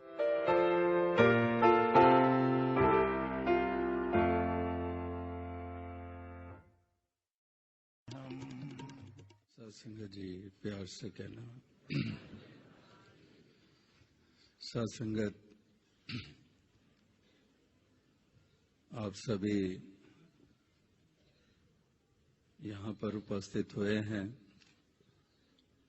अपनी श्रद्धा के फूल ऐसे जीवन को समर्पित करने के लिए जो जीवन पूर्ण रूप में सार्थक रहा है, जो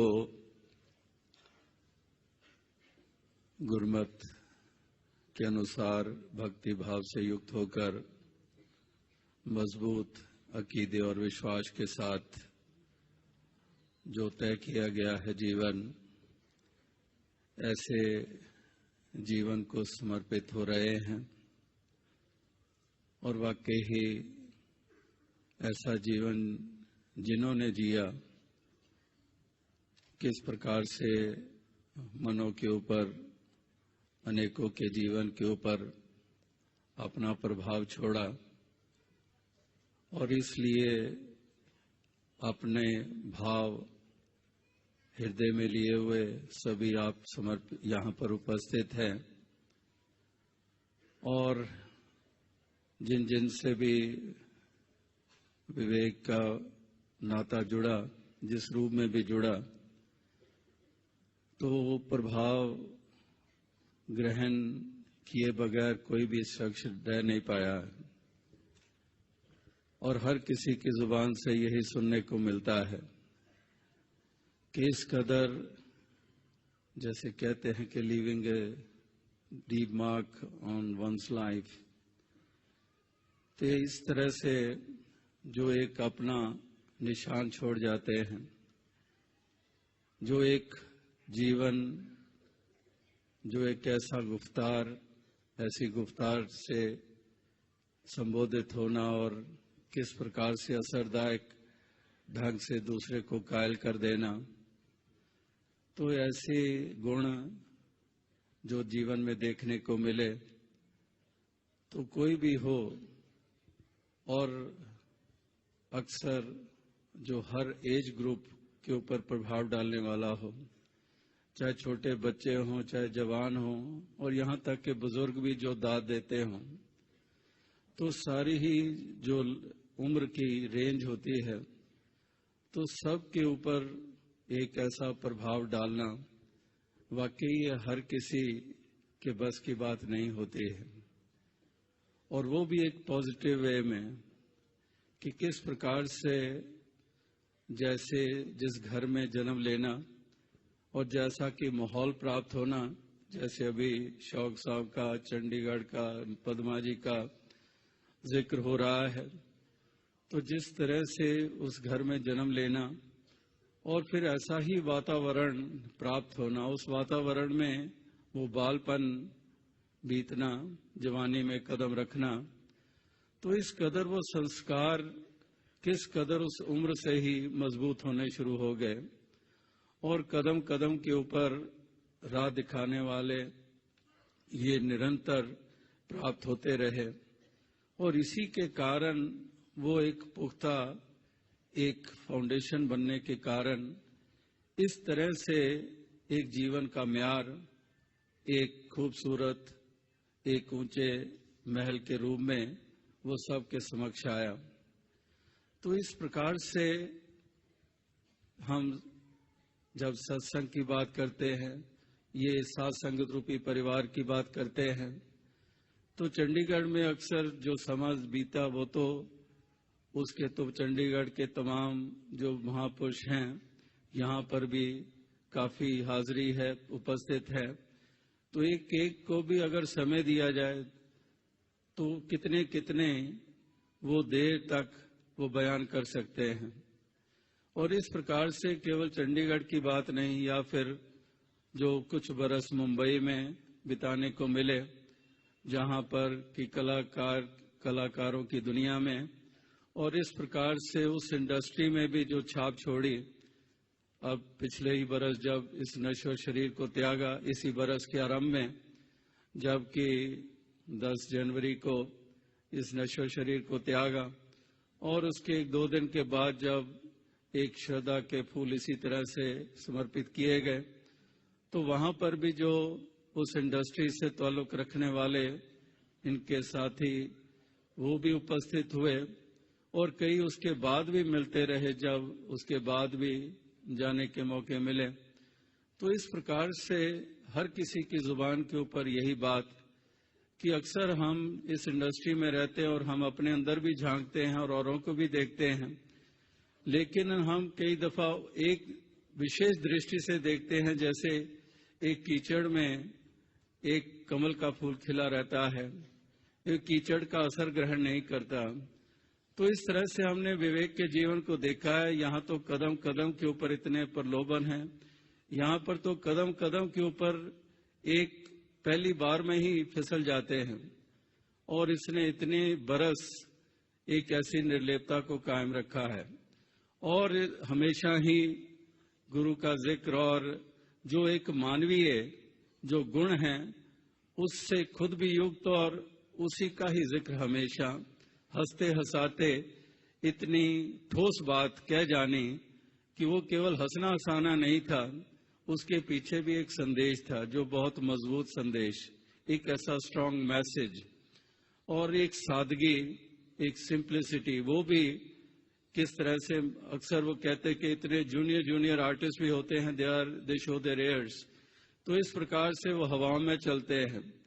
एक एटिकेट्स ऐसे उनके वो देखने को मिलते हैं कि वो बहुत ही एक जैसे गुमान में कोई आ जाता है वही नखरे शुरू कर देते हैं। और इसको देखा है, ये भी कलाकार है उन लोगों की तरह, दूसरों की तरह, लेकिन वो ह्यूमिलिटी, वो हम्बलनेस और वो सादगी और ऑलवेज कमिंग फॉरवर्ड, दूसरे को किसी प्रकार से भी मदद की जा सके, किसी की भी, और इस तरह से लोग वहां तो 1 घंटे के हिसाब से भी उसकी कीमत चाहते हैं, और ये कितना कितना समय भी दे जाता और जताता भी नहीं कि कितना मैंने समय दिया है, और ये जैसे वो मीटर चलते हैं उस मीटर के हिसाब से तो मेरे इतने बन जाने चाहिए। तो किस कदर वो भी कभी भी वो प्रलोभन नहीं, उस रूप में भी एक हमेशा ही संतुष्टि का भाव, एक संतुष्ट रहकर ही ऐसे एक प्रभाव ये छोड़े जाते हैं। तो वाकई ही कितने ही पहलू हैं, 1-2 नगर की बात नहीं है, और विश्व के अनेकों मुल्कों में भी, चाहे वो पहले इंग्लैंड जाने का मौका मिला जहां अभी आपने उनके बड़ी बहन बबल जी को सुना, और इस तरह से उस लिहाज से अगर वहां गए, या फिर जब कोई उस कला एक के क्षेत्र में जहां पर भी जाने का मौका मिला, चाहे स्टेज शो से या फिर कहीं पर भी कोई शूटिंग के संदर्भ में जाने के मौके मिले, तो वहां पर भी हमेशा यही कोशिश रही। अगर जलंधर की बात हो रही थी, दूरदर्शन केंद्र की बात अभी उनके मित्र से आपने सुनी, तो वहां पर भी 1-8 घंटा अगर वहां पर बिताया, बाकी समय महापुरुषों के साथ ही सत्संग में ही। यही काम अगर कनाडा गए हैं, कैलगरी में शूटिंग हो रही है, तो वहां शूटिंग के अलावा फिर महापुरुषों के साथ वहां पर ही गुरमत की बात, वहीं पर भी उनको हंसाना, और सत्संग कभी इस घर में हो रहा है, उस घर में हो रहा है, सत्संग कर रहे हैं। और वो उनके साथी जो पूरी क्रू जो जाती है, जो पूरी टीम जाती है शूटिंग की, जिसमें डायरेक्टर्स भी हैं, जिसमें असिस्टेंट डायरेक्टर्स भी हैं, और भी लोग हैं, तो वो भी कहते कि यहाँ पर इतने इतने अच्छे नज़ारे हैं, तू पता नहीं क्या तू उधर ही भागता है, उधर तुझे क्या मिलता है। और इस प्रकार से एक ऐसी लगन जो लगी हुई थी कि ये बाकी सभी तो हैं, ठीक है, ये भी नज़ारे दातार ने बनाए हैं, ये भी लेने हैं, लेकिन ज्यादा खिंचाव कि महापुरुषों से मेल रहे, इनके साथ उठना बैठना रहे। और इस प्रकार से ऐसी दुनिया में भी एक अपना बहुत मजबूत एक प्रभाव वो छोड़ा, और वाकई ही ऐसे जो जीवन होते हैं वही असर छोड़ते हैं। केवल बोल नहीं असर छोड़ सकते हैं, केवल रचनाएं नहीं असर छोड़ सकती हैं, वो रचनाएं भी तब असर छोड़ती हैं जब साथ में जीवन भी उसी तरह से, उससे भी ऊंची आवाज में जीवन बोल रहा होता है, वो असर छोड़ते हैं। तो इसलिए जैसे हम कहते हैं कि दिल से सत्कार, कि दिल से सत्कार तभी बनता है जब इस कदर ऐसा जीवन भी होता है जिसमें सुंदर व्यवहार होते हैं, जिसमें विनम्रता होती है, जिसमें हमेशा दूसरे के लिए अदब का भाव होता है। और इस प्रकार से इस निराकार दातार के रजा में रहकर इस कदर अपने इस जीवन को सफर तय करते हैं, तो वही जो हैं वो जीवन में सबके वो अपना असर छोड़ते हैं, वो प्रभाव वो अपना छोड़ते हैं। तो आओ साथ संगत, बच्चों को भी आपने सुना, और इस कदर जो उनके अर्धांगिनी सरव जी, उन्होंने भी किस कदर पूरा उनके जीवन काल में भी कदम कदम के ऊपर पूरी तरह से अपने आप को समर्पित करके साथ दिया। और जहां शौक साहब का जिक्र हो रहा है, वहां पर अगर हम इस परिवार को देखते हैं, तेजिंदर सिंह जी को देखते हैं, और सरव जी के माता पिता तेजिंदर सिंह जी और उनके माता जी जो सरव जी के, और ये खुद और बच्चे भी आगे इसी प्रकार से इसी रास्ते पे चलते आ रहे हैं। और इस निराकार का हमेशा ही आधार पहले भी लिया है, और अब भी इसी निराकार का आधार लेकर चल रहे हैं। और इस बात से ही इनको मजबूती मिल रही है, जैसे अन्य भक्तों को प्राप्त होती है, कि हमें जो ये साथ संगत रूपी परिवार मिला है, तो ये परिवार का ढांचा ही ऐसा है कि अपने आप ही हमें मजबूती दे देता है। तो इस कदर सब कोई अपने आप को निछावर करने के लिए तैयार रहते हैं। तो वाकई ही ऐसी शक्ति, ऐसी ताकत ये तभी प्राप्त होती है जब इस कदर इस ज्ञान के ऊपर अडिग और अडोल रहा जाता है, जब इसी दातार के आगे समर्पित हुआ जाता है, और इसकी रजा में रहकर जीवन जिया जाता है, तो तभी ऐसी एक मजबूती प्राप्त होती है। वरना तो इस कदर एक जीवन में अभाव जो है, वो अभाव बड़ों बड़ों को डुलायमान कर देता है। लेकिन फिर भी अपनी जगह के ऊपर कायम रहना, ये वाकई ही एक बहुत ऐसी ताकत, ऐसी मजबूती होती है जो निरोल भक्ति के कारण प्राप्त होती है। तो ऐसा जीवन आगे भी परिवार के सदस्य ये जी पाए और इसी प्रकार से बच्चों को भी दातार शक्ति सामर्थ्य प्रदान करे, ताकि ये भी उसी तरह से उन्हीं संस्कारों से आगे बढ़ते चले जाएं और उनका भी नाम हमेशा जो रोशन खुद अपने जीवन से तो कर ही दिया है, लेकिन बच्चे भी उसी प्रकार से, इसी तरह से, इसी मार्ग पर चलते हुए ये भी उन्हीं गुणों से युक्त होकर आगे से आगे बढ़ते चले जाएं। दातार हर प्रकार से शक्ति व सामर्थ्य प्रदान करे। तो दास ज्यादा और शब्दों का सहारा नहीं लेगा, यही अरदास करेगा कि दातार कृपा करे। जैसे हमेशा कहा जाता है कि जो एक अंग्रेजी की भी कहावत है कि एक तो होता है कि how many years in life, लेकिन ज्यादा अहमियत इस बात की है कि how much life in the years lived, कि कितना वो जीवन था, उन वर्षों में कितना जीवन था। ये नहीं कि ये जीवन कितने वर्षों का था, ये उम्र कितनी थी। उससे ज्यादा ये था कि एक उम्र में, उस जीवन में वो किस कदर वो लाइफ जिसको हम कहते हैं, वो उस तरह से जीवन जिया गया था उन वर्षों में। तो इस प्रकार से चाहे कम उम्र दातार ने प्रदान की, लेकिन वो कम समय में ही इस कदर जी जाते हैं जो वाकई ही बड़े बड़ी उम्र प्राप्त करने वाले भी उस प्रकार से वो जीवन को, वो जीवन का रूप नहीं दे पाते हैं और बड़ी उम्रें भी भोग जाते हैं, लेकिन उस म्यार तक नहीं पहुंच पाते हैं। जो कम उम्र भी जी के भी पूर्ण रूप में इस कदर समर्पित होकर जी जाते हैं, गुरमत को अपनाए रखते हैं और इस कदर सुंदर व्यवहार करते हैं, तो वो जो जीवन जिया जाता है उसका बहुत बड़ा मोल हुआ करता है। तो यही एक ऐसी उपलब्धि जिस जीवन ने प्राप्त की है, उसी को ही सभी समर्पित हो रहे हैं।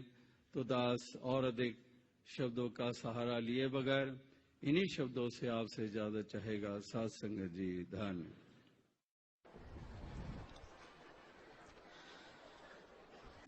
सत्संगत जी प्यार से बोलिए धन्यवाद।